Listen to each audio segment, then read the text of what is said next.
Assalomu alaykum, hurmatli hamkasblar. Masofaviy ta'lim platformasi LMS bo'yicha foydalanish bo'yicha ko'pchilikda savollar paydo bo'lyapti, muammolar paydo bo'lyapti. Bular bo'yicha kurslarni kontentini yaratish bo'yicha oldingi versiyadagi modulda qilingan bo'lsa ham bir qancha video darslar qilganmiz. Lekin yangilangan shablon bo'yicha ham bir tushuncha berib ko'rishga harakat qilamiz. Shu orqali har bitta o'qituvchi talabalarni baholashi, fan resurslarini joylashtirishi, modul tizimidan to'la-to'kis foydalanishi mumkin.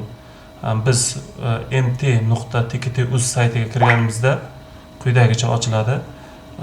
Endi bunda burchakda kirish degan tugma bor. Ushbu kirishda tugmaga biz bosganimizda, ya'ni login va parollarimiz berganmiz har bitta o'qituvchiga yoki kafedra mudiriga tarqatib chiqqanmiz. Unga kirganimizda bizda biz zarur bo'lgan, biz biriktirilgan fanlarimiz ochiladi. Deylik, bular ichida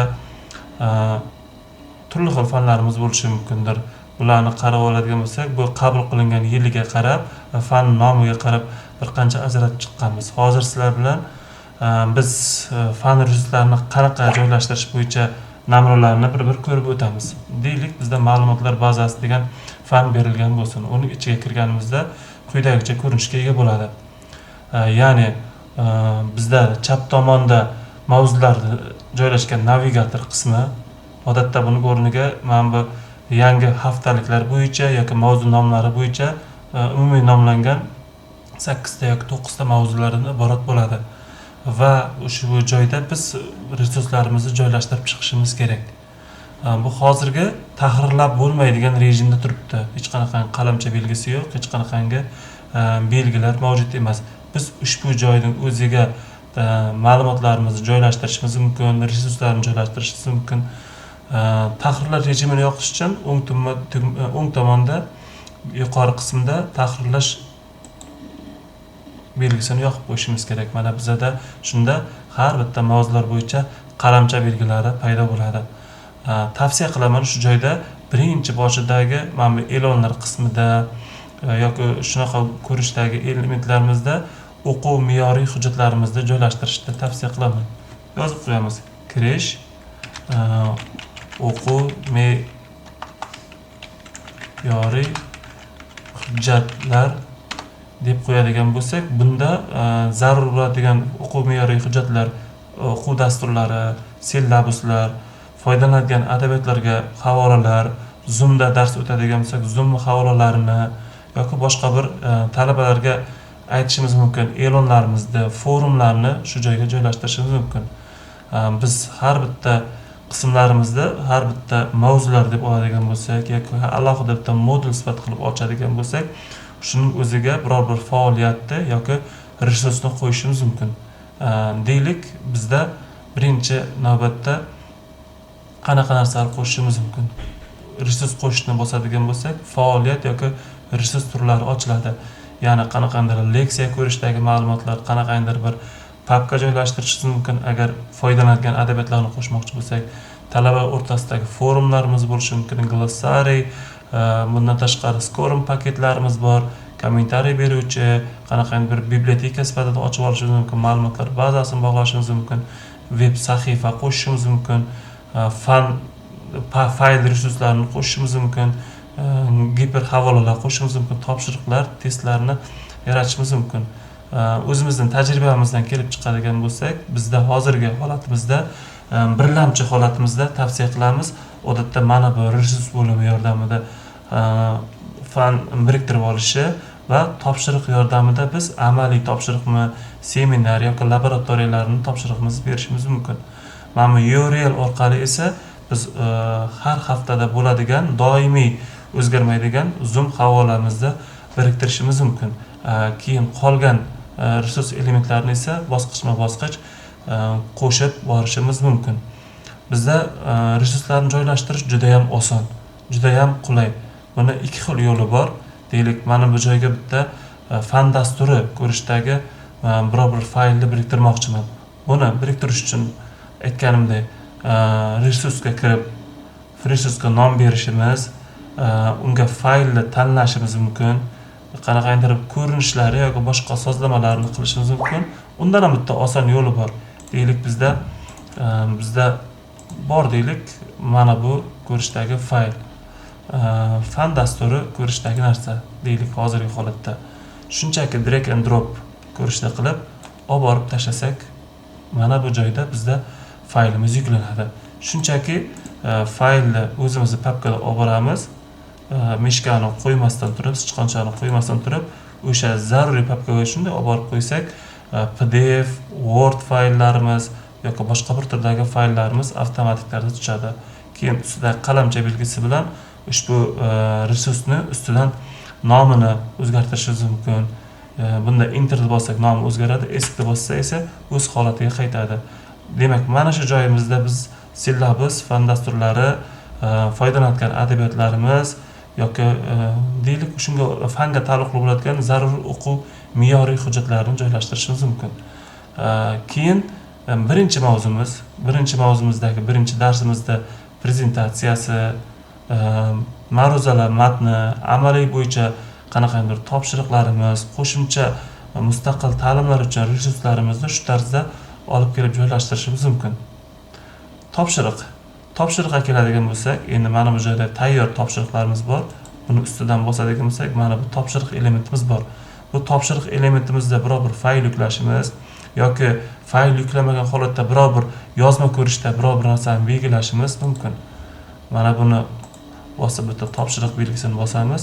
Bunda nima bor? Topshiriqqa nom beramiz. Topshiriqqa tavsif bersak bo'ladi. Bu unchalik zarur narsa emas.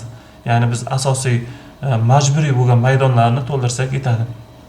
Topshiriqqa nom qo'yishimiz kerak va mana bu yerda activity instructions, ya'ni bu joyda topshiriqlarni berishimiz mumkin. Hurmatli talabalar,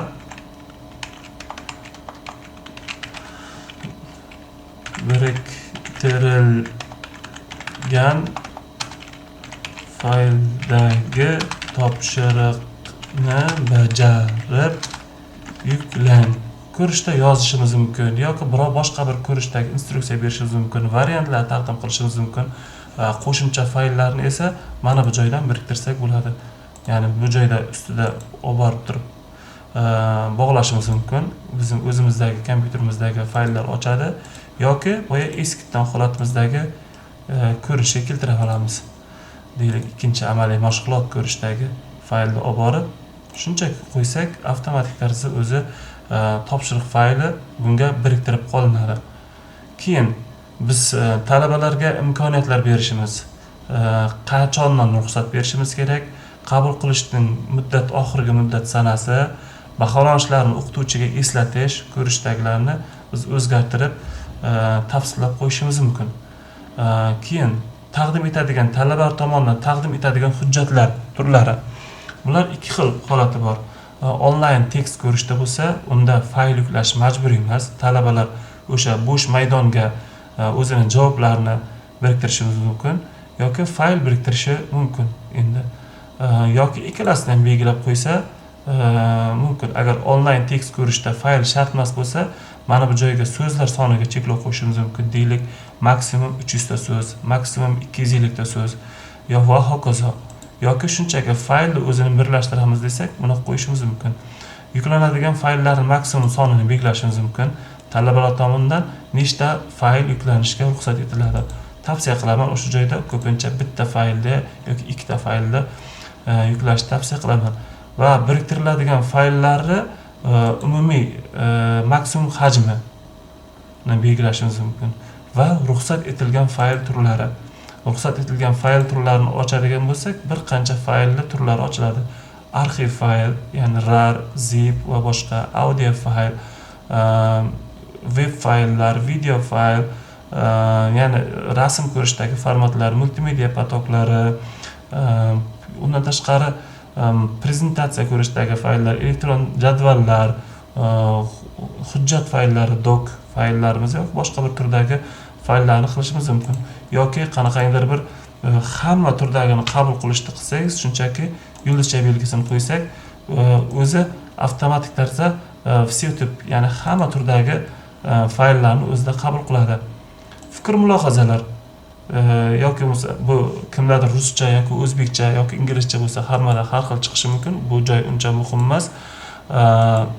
Keyin baholanishlarni kiritishimiz mumkin. Odatda bu yerda o'zingiz belgilab olasiz. Maksimum shkalada 0 dan 5 ballikgacha yoki 0 dan 100% gacha ko'rsatkichda belgilab olishingiz mumkin. Qanaqangidir biror bir holatlarda keyin o'tish ballini belgilab olasiz. Agar 0 dan 100 ballik bo'yicha 60 deb qo'yasiz. 5 ballik ko'rishda bo'ladigan bo'lsa esa 3 sifatida qo'yib olishimiz mumkin. Ya'ni peer review ko'rishdagi, ya'ni siz talabani kim ekanligini bilmasdan baholashni qilmoqchi bo'lsangiz ha, bo'lmasa yo'q. Ya'ni bu talabalarni nima deb yozganligini siz bilmaysiz kimligini, o'shalarni baholamoqchi bo'lsangiz xuddi shu jarayonni bajarishingiz mumkin. Va undan tashqari bir qancha rejimlarimiz bor. Hali undan keyingi mavzularimizda ko'rishingiz mumkin. Restrict access, ya'ni cheklanmalar qo'yishingiz mumkin. Ya'ni talaba undan oldingi mavzuda bajarmaganiga qarab, undan oldingi mavzuni bajarmasdan turib keyingisiga o'tmasligiga qarab siz qo'yishingiz mumkin. Bular bo'yicha ham batafsil ma'lumotlarni berib boramiz. Saqlash va kursga qaytish. Nom bermamiz. Amaliy deb qo'yaylik, shartli nomda. Saqlash va kursga qaytish. Mana bizada amaliy mashg'ulotlar ochildi va bu joyda deylik chegarama qo'ydik. Chorshanba 10 dekabrdan 17 dekabrgacha yoki hech qanaqangi cheklanma qo'ymasdan turib amalga oshirishingiz mumkin. Resurs to'ldirish jarayoni juda ham oson. Biz kutganimizdan ko'ra oson. Ya'ni biz bitta mavzuga tegishli bo'ladigan fayllarni to'ldirib olsak, deylik prezentatsiya, topshiriq fayllari, PDFdagi ma'ruzalar matni, glossariy, boshqa nimadir ko'rishdagini biz kiritib oldik. Kiritib bo'lganimizdan keyin buni duplikat qilib ikkinchi mavzuga qo'yib olamiz. Va shunchaki uning ichidagi sozlamalarni o'zgartirib o'tirmaymiz. Shunchaki uning ichidagi faylini almashtirib qo'ysak yetarli. Mavzuni duplikat qilishimiz mumkin yoki zaruriy topshiriqni duplikat qilishingiz mumkin. Bu duplikat qilganimizda bu undagi qiladigan nastroykalarimiz hammasi joyida qoladi. Ya'ni har bitta resursni birma-bir kiritib chiqarishimiz shart bo'lmaydi. Hozirga beradiganimiz asosiy ma'lumotlar shu. Ya'ni tavsiya qilaman resurslar ko'rishda, buni drag and drop ko'rishda joylashimiz mumkin. O'zimiz papkadan topshiriqlar, URL ko'rishdagini dastlabki holatlarda tavsiya qilaman. URLni kiritish bo'yicha bitta ko'rsatib keta qolay. URLni bosganimizda nom Zoom havolasi deb qo'ysak va bu joyda biz doimiy har hafta o'tadigan Zoom havolamizni qo'yib qo'ysak bo'ladi. Tavsiya qilaman, odatda bir xil ID dan foydalangan Zoomni qo'yishda har haftada shu davom etadi. Qo'yamiz va qolganlarini saqlash va kursga qaytishni amalga oshirsak, bu joyda Zoom havolasi paydo bo'ladi. Birinchi navbatda biz resurslarni joylashtirib bo'lgandan so'ng, endi uni davomida biz fan topshiriqlari qanaqa baholashlarini kirib chiqishimiz mumkin. Agar biror bir mavzuni nomini o'zgartirmoqchi bo'lsak, shunchaki qalamchani bosamiz va qo'yishimiz mumkin. Modul tizimi avtomat tarzda o'zi seksiyalar ajratib tashlagan bo'ladi. Deylik, biz mavzularni kiritib chiqdik har bittasiga va bizda ortiqcha seksiyalar qolib ketadigan bo'lsak, shunchaki burchakdagi 3 ta nuqtani bosib, o'chirish tugmasini bosish orqali yo'qotishimiz mumkin. Modul tizimi biz boshqa tizimlardagi, deylik, Hemis tizimidagi resurslardan joylashtirishga nisbatan ancha oson, ancha qulay.